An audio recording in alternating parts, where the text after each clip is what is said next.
Julie Girling, Ken Clarke said that the Gibraltar debate will make Ireland look like a picnic. Do you agree with that sentiment? I understand the sentiment there. I'm not sure it would be quite that catastrophic or that big. I wish it were, but it doesn't seem to be getting that sort of traction. So where I represent the people of Gibraltar, who voted 96% to stay in the European Union, the government's determinedly taking us out on a sort of hard Brexit course. I mean, the Gibraltar government has put their backing firmly behind the government, though, I know, despite that. Yeah, I'll be very honest with you. I think it's very difficult for the Gibraltar government because, on the one hand, it's a strange irony that those in the UK who seem to most support Gibraltar over the years, like there's a parliamentary group, Friends of Gibraltar, etc., they tend to be really hard Brexiteers, and there's a correlation there somewhere, which is somewhat difficult to understand because clearly Brexit is not good for Gibraltar. It doesn't matter how you spin it, it's not going to work well in a territory that requires about 13,000 people a day to cross the border to keep its economy going.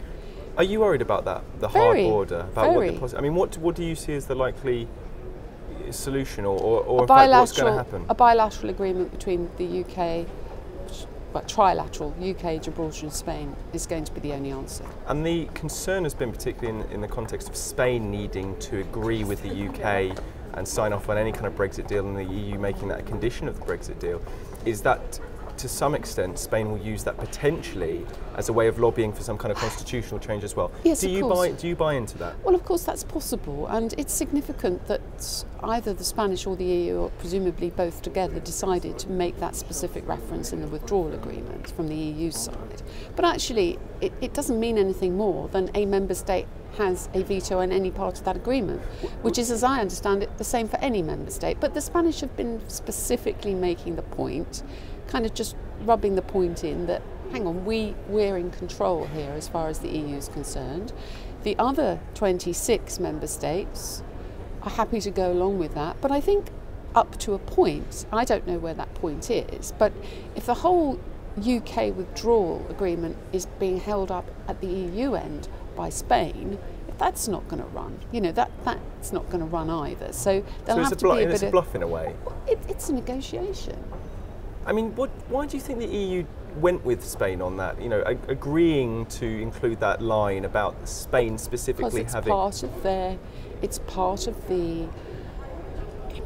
show and maybe shows is the wrong word, but it's part of the implacable face that says, we were 28, one's leaving, that leaves 27, one of whom has got a special interest, and we're looking after that special interest. Same with Ireland. You know, Ireland have been given a front row seat at the EU side of these for all the right reasons, but they are the one of the 27 that's also very heavily affected. So what the EU has done is said, we're 27 negotiating together, but two of our members have got very special issues here. But don't make no mistake, other member states have got special interests too, and the Spanish have got fishing. They're very concerned about losing access to our fishing waters and losing the access to our fish going into their markets. Do you think that I mean, there's been some speculation this week alone, particularly in terms of what the government's prepared to secede in terms of fishing rights in our territories, in the UK territories post-Brexit. Do you think it's likely that the UK government will concede some kind of access for EU vessels in UK fishing waters? Well, I've said right from the beginning on Gibraltar, it's the only card we've got. And Spain very much want that access.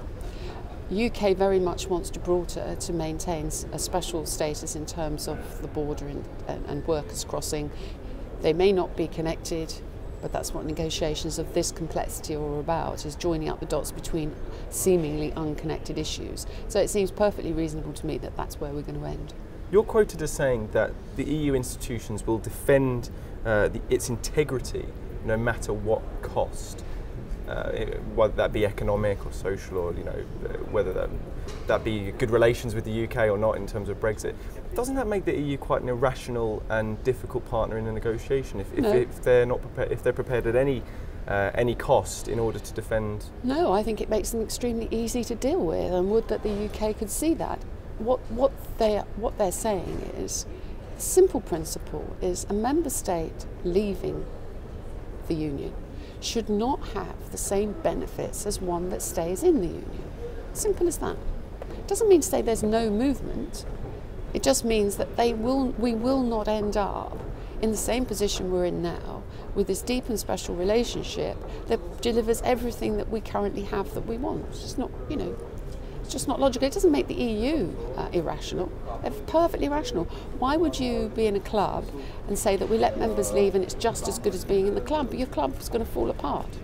Now, you supported a resolution that sufficient progress had not been made for the talks to move the Brexit talks on into phase 2. Where do you see the Brexit negotiations at the moment? Do you think that we are progressing well, or do you think that there's still, in your views, not that sufficient progress being made? Well, back in beginning of October, when I supported that, I was concerned that they weren't progressing.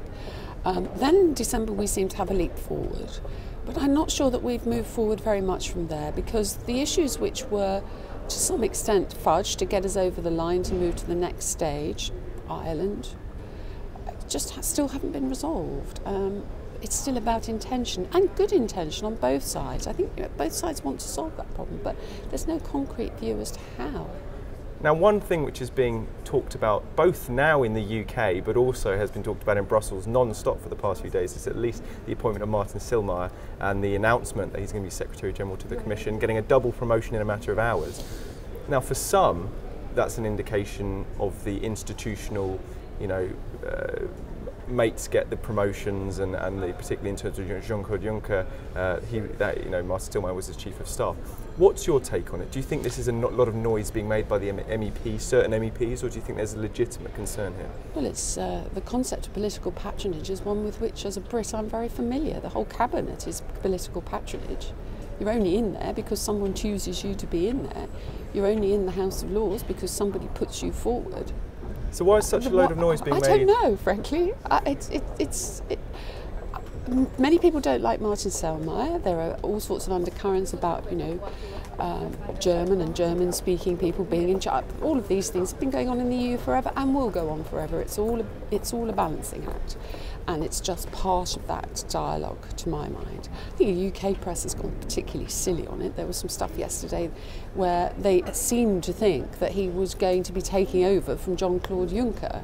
They don't seem to understand the difference between the President of the Commission and the head of the, let's call it civil service for ease. It's not quite that, but they're totally different things. But it seems that many in the UK like to confuse those two. I think it's a big fuss about not a great deal, actually. Judy Girling, thank you very much. Thanks.